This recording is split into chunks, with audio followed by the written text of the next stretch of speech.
CPM-ന്റെ ജില്ലാ സമ്മേളനങ്ങളൊക്കെ തുടങ്ങിയിട്ടുണ്ട്. എല്ലാ ജില്ലയിൽ നിന്നും വാർത്തകൾ വരുന്നുണ്ട്. നമുക്ക് പത്തനംതിട്ടയിൽ CPM-ന്റെ ജില്ലാ സമ്മേളനം തുടങ്ങുകയാണ്. കണ്ണൂരിലെ മുൻ ADM നവീൻ ബാബു കൈക്കൂലി വാങ്ങിയില്ല എന്ന വിജിലൻസ് റിപ്പോർട്ടോടെ വെട്ടിലായി PP ദിവ്യയും CPM-ഉം. പ്രാഥമിക റിപ്പോർട്ടിൽ നവീൻ ബാബു കുറ്റക്കാരനല്ല എന്ന് കണ്ടെത്തിയതോടെ നടന്നത് വ്യക്തിഹത്യ എന്ന് തെളിയുകയാണ്. ദിവ്യയെ ന്യായീകരിച്ച മുതിർന്ന CPM നേതാക്കന്മാരും ഇതോടെ ഉത്തരം മുട്ടിയിരിക്കുകയാണ്. വിവരങ്ങളുമായി പ്രജിത് മോഹൻ ചേരുന്നു. പ്രജിത്ത്, PP ദിവ്യയെ അനുകൂലിച്ച് ഒക്കെ രംഗത്ത് വന്നിരുന്നു. അഴിമതി കാട്ടാതെ അങ്ങനെ ഒരു നേതാവ് പറയുമോ എന്നൊക്കെയാണ് അന്ന് പറഞ്ഞിരുന്നത്. പക്ഷേ ഇൻ്റലിജൻസ് നടത്തിയ അന്വേഷണത്തിൽ ₹1 അഴിമതി പോലും നടന്നിട്ടില്ല എന്നുള്ള കാര്യം, കാരണം അങ്ങനെ നടന്നതിന് തെളിവില്ല എന്നുള്ള കാര്യമാണ് ഇൻ്റലിജൻസ് കണ്ടെത്തിയത്.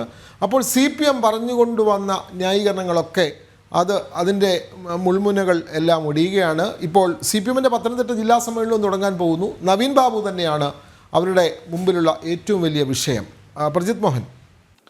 വിനോദ, ഈ വിജിലൻസ് അന്വേഷണത്തിന്റെ പ്രാഥമിക റിപ്പോർട്ട് പുറത്തു വന്നപ്പോൾ തന്നെ ഏതാണ്ട് വലിയ വിമർശനം CPM കേന്ദ്രങ്ങൾക്കെതിരെ ഉയരുന്നുണ്ട്. പ്രത്യേകിച്ച് ഈ നവീൻ ബാബുവിനെതിരെ ഉയർന്ന ആരോപണങ്ങൾ അത് ശരിയാണോ അല്ലയോ എന്ന് നമുക്കറിയാൻ കഴിയില്ല, അതിൽ അന്വേഷണം നടക്കട്ടെ എന്നുള്ളതായിരുന്നു ചില നേതാക്കളുടെയെങ്കിലും ആദ്യത്തെ ഒരു നിലപാട്. അതിനു മുൻപ് തന്നെ നവീൻ ബാബു അഴിമതിക്കാരനാണ്, അദ്ദേഹം കൈക്കൂലി വാങ്ങിച്ചു തുടങ്ങിയിട്ടുള്ള പ്രചാരണങ്ങൾ അത് CPM-ന്റെ ഇടത് സൈബർ ഹാൻഡിലുകൾ വഴി വ്യാപകമായി ഉണ്ടാകുകയും ചെയ്തു. PP ദിവ്യയെ സംരക്ഷിക്കുന്ന നിലപാട് ആ പാർട്ടി എങ്ങനെയാണ് സ്വീകരിച്ചത് എന്നുള്ളത് നമ്മൾ ആദ്യം മുതൽ കണ്ടതാണ്. പ്രത്യേകിച്ച് നവീൻ ബാബുവിന്റെ ആത്മഹത്യ ഉണ്ടാകുന്ന പിറ്റേ ദിവസം ഈ രീതിയിൽ ഈ PP ദിവ്യക്കെതിരെ പ്രതിഷേധം ഉണ്ടാകുന്ന ദിവസം മുതൽ അവരുടെ വീടിന് ജനാധിപത്യ മഹിളാ അസോസിയേഷൻ അടക്കമുള്ള സംഘടനകളെ ഉപയോഗിച്ച്, സ്ത്രീകളെ ഉപയോഗിച്ച്, CPM-ന്റെ പ്രാദേശിക ഘടകങ്ങളെയും പ്രാദേശിക നേതാക്കളെയും ഉപയോഗിച്ച് പ്രതിരോധമൊരുക്കാനൊക്കെ വലിയ രീതിയിൽ CPM ശ്രമിച്ചതാണ്. ദൃശ്യമാധ്യമങ്ങളിലൂടെ അതിൻ്റെയൊക്കെ ദൃശ്യങ്ങളും നമ്മൾ കണ്ടതാണ്. അങ്ങനെ ആദ്യഘട്ടം മുതൽ തന്നെ ADM നവീൻ ബാബുവിന്റെ മരണവുമായി ബന്ധപ്പെട്ട് അദ്ദേഹത്തിന് ഒരു കൈക്കൂലിക്കാരനും അഴിമതിക്കാരനുമായി മാറ്റാനുള്ള ഒരുപാട് ശ്രമങ്ങൾ ഉണ്ടായിരുന്നു. ഈ പ്രശാന്തിന്റെ പ്രത്യക്ഷപ്പെടൽ പോലും അങ്ങനെയെന്ന് ഉള്ളത് ആദ്യഘട്ടം മുതൽ ചർച്ച ചെയ്തതാണ്. പിന്നീടാണ് അദ്ദേഹം ഈ രീതിയിൽ നവീൻ ബാബുവിന് കൈക്കൂലി കൈമാറി എന്ന രീതിയിലുള്ള പരാമർശങ്ങൾ നടത്തുന്നു. തുടർന്ന് അദ്ദേഹത്തിന്റെ കയ്യൊപ്പുകളുമായി ബന്ധപ്പെട്ടിട്ടുള്ള വെളിപ്പെടുത്തലുകൾ വരുന്നു, ഒപ്പുകളുടെ പേരിലുള്ള മാറ്റങ്ങൾ വരുന്നു. അങ്ങനെ വലിയ രീതിയിലുള്ള ആരോപണങ്ങൾ അദ്ദേഹത്തിനെതിരെയും വരുന്നു. അപ്പോഴും CPM ഉറച്ചു നിന്നത് ഇത്തരമൊരു ആരോപണമുണ്ട്, ആ ആരോപണം തെളിയിക്കപ്പെടട്ടെ എന്നുള്ളതായിരുന്നു. എന്തായാലും ഇപ്പോൾ നവീൻ ബാബുവിനെതിരെ ഉയർന്നിട്ടുള്ള അഴിമതി ആരോപണം, കൈക്കൂലി ആരോപണം അത് പൂർണ്ണമായി സംസ്ഥാന സർക്കാരിന് കീഴിലുള്ള അന്വേഷണ ഏജൻസി ആയിട്ടുള്ള വിജിലൻസ് തന്നെ തള്ളിക്കളയുന്ന ഒരു സാഹചര്യം ഉണ്ടാകുന്നു.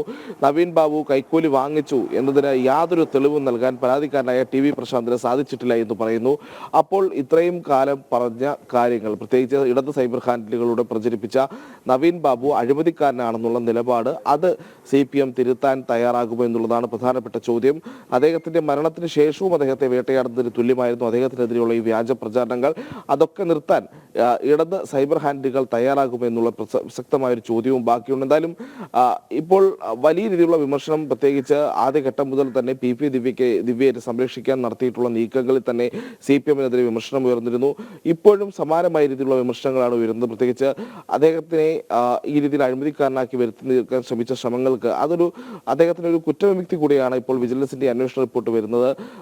ആദ്യഘട്ടം മുതൽ തന്നെ TV പ്രശാന്തിന്റെ അഴിമതി ആരോപണങ്ങളിൽ ഒരു അവ്യക്തതയും ഒരു കള്ളത്തരം, അല്ലെങ്കിൽ നമ്മൾ പറയാറുണ്ട് സാധാരണഗതിയിൽ ഒരു വ്യാജമായിട്ടുള്ള ആരോപണമാണ് എന്ന് തോന്നുന്നുള്ള സകലത്തിലുള്ള തെളിവുകൾ പുറത്തു വന്നിരുന്നത്. അപ്പോഴും CPM പറഞ്ഞത് ഇതേതെങ്കിലും ഒരു അന്വേഷണ ഏജൻസിയെ അന്വേഷിച്ചിട്ട് അതിന്റെ തെളിവുകൾ കണ്ടെത്തേണ്ടതുണ്ട്, നമ്മളല്ല ഇക്കാര്യങ്ങൾ പറയേണ്ടത് എന്നുള്ളതാണ്. സംസ്ഥാനത്തെ ഒരു പ്രധാനപ്പെട്ട ഏതെങ്കിലും ഒരു ഏജൻസി അന്വേഷിക്കട്ടെ എന്നുള്ള നിലപാടുകളായിരുന്നു സ്വീകരിച്ചത്.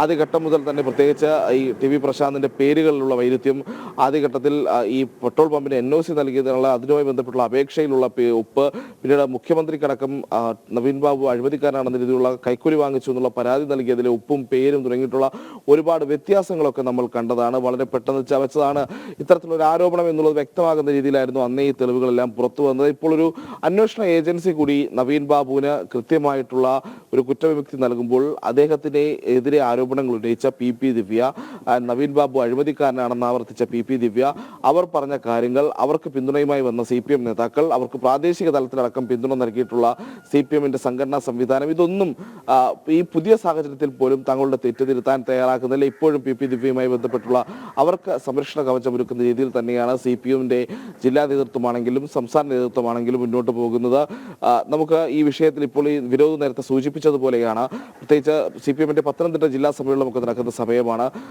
പത്തനംതിട്ട ജില്ലാ നേതൃത്വം ആദ്യഘട്ടം മുതൽ തന്നെ ഈ രീതിയിലുള്ള പ്രശ്നങ്ങളൊക്കെ ചൂണ്ടിക്കാട്ടിയിരുന്നു. അന്ന് അത് ചെവിക്കൊള്ളാൻ സംസ്ഥാന സെക്രട്ടറിയായ MV ഗോവിന്ദൻ പോലും തയ്യാറായില്ല എന്നുള്ളൊരു പ്രശ്നം നിലക്കുന്നുണ്ട്. നവീൻ ബാബുവിന്റെ വീട്ടുകാർക്ക് നൽകിയിട്ടുള്ള ഒരു ഉറപ്പ് പോലും പാലിക്കാൻ CPM-നോ CPM-ന്റെ സംസ്ഥാന സെക്രട്ടറിക്കോ സാധിക്കാത്തൊരു സാഹചര്യം കൂടിയുണ്ട്.